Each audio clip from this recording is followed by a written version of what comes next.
उनके लिए भी काफ़ी समस्याएँ होती हैं क्योंकि वो बता ही नहीं पाते कि उसके साथ कैसे हुआ, किसने किया, कैसे। तो ये सारी चीज़ें कम्युनिकेशन बैरियर की वजह से हो रही है। तो अगर कम्युनिकेशन बैरियर खत्म होगा तो हमारा एक डेवलपमेंट अच्छे से हो पाएगा। थैंक तो और कोई बच्चा? अरे बच्चे बहुत सारे बोल रहे थे ना कल। कहाँ है? अब खड़े हो। आ जाओ, शाबाश। ये अपने, हाँ, वेरी गुड, शाबाश, वेरी गुड,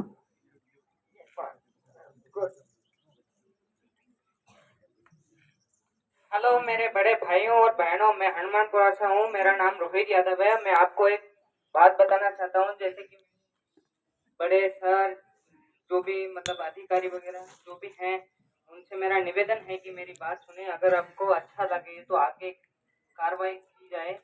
जैसे कि हमारे स्कूल हैं, उन स्कूलों में पढ़ाया भी जाता है, पर सर मैम इतना ध्यान नहीं रखते कि बच्चे वगैरह जब बाथरूम की ओर जाते हैं तो उन्हें सिगरेट या बीड़ी पीने से मना करना चाहिए, ताकि उनको मतलब कैंसर वगैरह की जैसी बीमारी नहीं होनी चाहिए।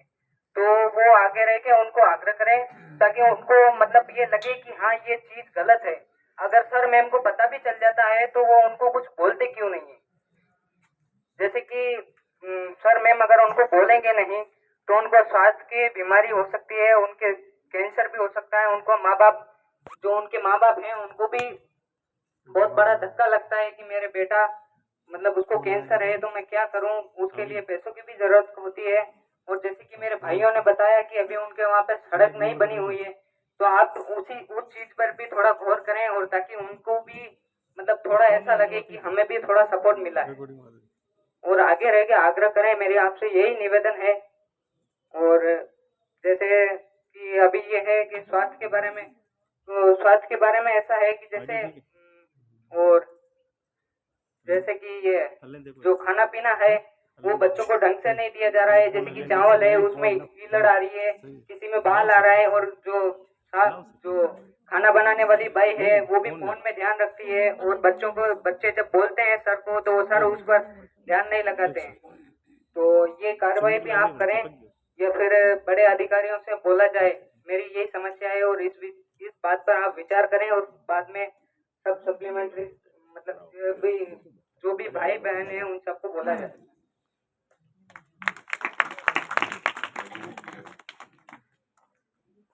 प्रिय साथियों और सर, मेरा नमस्कार। मेरा नाम देवनारायणपुरी गोस्वामी, गांव मदारा, रेलमुरा तहसील, राजसमंद और जतन संस्थान से मैं आया हूँ। मेरे सर गांव में कुछ आप जो सरकारी जो जमीन, सरकारी जो प्रॉपर्टी है, वहाँ पर जो सरकार ने जो नए नियम चलाए हुए हैं और जो सुविधाएं दे रही है, वो सुविधाएं हमको नहीं दी जाती है। आंगनबाड़ी की बात करें तो आंगनबाड़ी में उन भाइयों का क्या काम है कि छोटे पूरे गांव में जाए, छोटे बच्चों को पोलियो की दवा पिलाई जाए। मैंने लॉकडाउन से पहले एक बार देखा कि हमारे गांव में एक मंदिर है, वहां पर पोलियो पिलाया। अभी तक पोलियो ड्रॉप नहीं पिलाई गई है। जो बच्चों को उनका एक फर्ज होता है कि बच्चों को इकट्ठा कर उस आंगनबाड़ी में उनको शिक्षा दी जाए, लेकिन अभी तक ना तो उन बच्चों को इकट्ठा किया जाता है, ना ही उनके जो सामान या जो कुछ खाद्य सामग्री आती है ना उनको पहुंचाई जाती है। और दूसरी बात, हॉस्पिटल हॉस्पिटल है हमारे गांव में, मगर वो आधी दूर तो बंद रहता है, आधी दूर चलता है। क्यों कि एक ही वो है डॉक्टर साहब, जो भी कभी तो रहते हैं कभी नहीं रहते। तो या तो वहां पर दूर लगाया जाए, या फिर कुछ ऐसे उनके अपने वो साथीगण या कुछ ऐसे डॉक्टर रखे जाए जो कि मेन डॉक्टर के ना होने पे भी वो काम कर सके। स्कूल की बात करूं सर, मैं मदारा से रहने वाला हूँ। मदारा स्कूल में कक्षा 12वीं तक विद्यालय,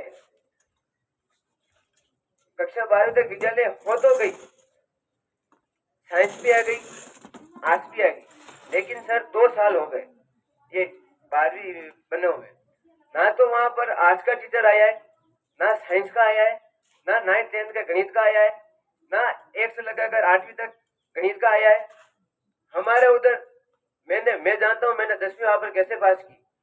क्यों? पूरे साल तो टीचर थे ही नहीं, अब पास करे तो तो भी हमारे विजय जी हैं, कमला शंकर जी, वो खुद के पैसे लगा के बच्चों को ला रहे हैं। और हमारे जो अब जैसे कि मैंने एग्रीकल्चर ले रखी है रेल मंगरा, अब मेरे को साइंस बायो नहीं लेनी है, तो मैंने एग्रीकल्चर लेने के लिए मैंने कहा कि मेरे को मेरा स्थानांतरण प्रमाण पत्र मेरे को दे दो। तो वो मेरे को धमकी देते कि इतने साल क्यों पढ़ा, नहीं दे रहे, इनको दे देंगे, तुमको नहीं देंगे। क्योंकि हमने क्या वहां पर पढ़ के कुछ गलत किया? भाई हमको तो वो शिक्षा के लिए आगे जाना है, लेकिन वो हमको धमकी देते कि इतने साल क्यों पढ़े और अब नहीं पढ़ रहे हो, डराते। तो भी वो मैंने हिम्मत रखी, मैंने कहा कि नहीं, आपकी टीसी आपके पास ही रखो, मैं तो नहीं पढ़ रहा हूँ। उसके बाद टीसी दे दी सर यही कहना है मेरा कि आप हमारे विद्यालय, आंगनबाड़ी और जो सरकारी अस्पताल है वहां पर सुविधाएं उपलब्ध करें। ना टीचर है वहाँ पे, ना डॉक्टर है वहाँ पे, ना आंगनबाड़ी कार्यकर्ता काम करती है वहाँ पे। धन्यवाद।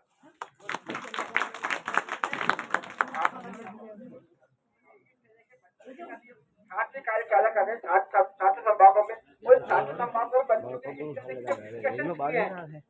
ये जो आपने बात बताई है बच्चे आपकी बात नहीं, ये सारे सारे संभागों में सारे बच्चे ये बात कर रहे हैं।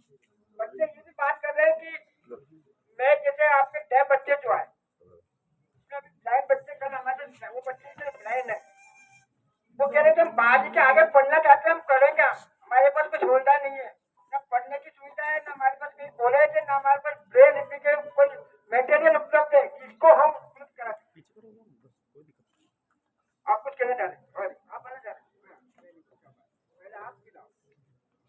मेरा नाम पूनम बंजारा है और मैं क्लास 9 से हूँ। मैं विकल्प सुंदर से हूँ और आप सभी को नमस्ते। और सबसे पहले हमारी समस्या यही है कि सारे अधिकतर यहाँ बैठे उनकी सारी समस्या स्कूलों में ही है। और है ना, स्कूलों में हमारे स्कूलों में मतलब कमरों की व्यवस्था भी बिल्कुल अच्छी नहीं है और मैम सर भी हमारे सोशल साइंस के टीचर भी नहीं है।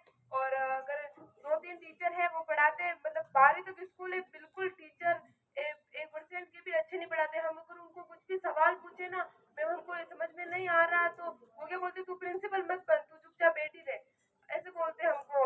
और है ना, हमारे ग्राउंड है, ग्राउंड भी नहीं है हमारे स्कूल में, और सफाई तो 1% की भी वहाँ नहीं है। और हमारी स्कूल में ग्राउंड नहीं है और खेलने की सामग्री भी नहीं है। पीटीआई जी सर है, वो हमें खिलाते नहीं है और हमें पढ़ाते है ना। पर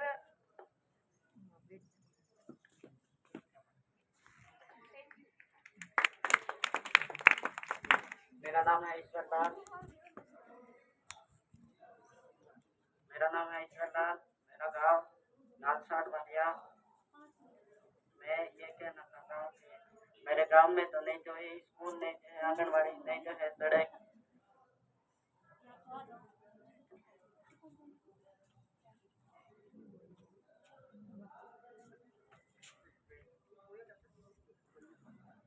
आप सभी को नमस्ते। मेरा नाम कुणाल मेघवाल है और मैं गायत्री सेवा संस्थान, मैं आप सबके सामने बात ये रखना चाहता हूँ कि हमारे मतलब मैं तो अभी बीए सेकेंड ईयर में पढ़ रहा हूँ हाड़ा रानी कॉलेज सलूंगा, लेकिन मेरे जिस पिछले विद्यालय में मैं पढ़ा राजकीय उच्च माध्यमिक विद्यालय माका सीमा, वहाँ पे एक तो क्या आर्ट्स ही है और एक तो साइंस और कॉमर्स की समस्या है।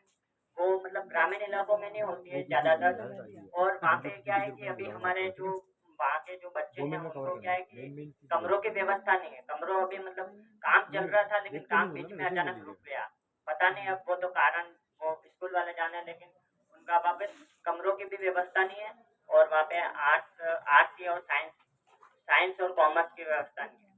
और मैं बताना चाहूँगा मेरे गाँव में मेरे घर के ही पास में हमारे मोहल्ले में मतलब कीचड़ बहुत ज़्यादा ही है और उससे मतलब डेंगू मलेरिया जैसे मच्छर पैदा होते हैं और वो लोगों को काटते हैं और नालियों की कोई व्यवस्था नहीं है। बस यही आपसे निवेदन है। Thank you. वैसे तो सर सब तो सुनना चाहते हैं लेकिन सर क्या नहीं थी तो सर से सुने उसके पहले मैं ज़्यादा सर से आपको संक्षिप्त में 1 मिनट में थोड़ा सा बताना चाह रहा था। कई सारे मुद्दे ऐसे निकल कर आ रहे हैं जो आपको नजर होगा, इनको मैनिफेस्टो में किस तरह सॉल्व किया जाए, ये शिकायत फॉर्म में है जो वैसे भी प्रशासन को करना चाहिए। तो सर ये जो सारे लोग यहाँ बैठे हुए हैं अलग अलग एनजीओ के बच्चों के क्षेत्र में काम कर रहे हैं, वैसे विशेषज्ञ हैं कि हम लोग उसको मैनिफेस्टो के फॉर्म में लेकर आएंगे और बहुत सारे पॉलिसी लेवल की 4-5 मुद्दे निकल कर आए।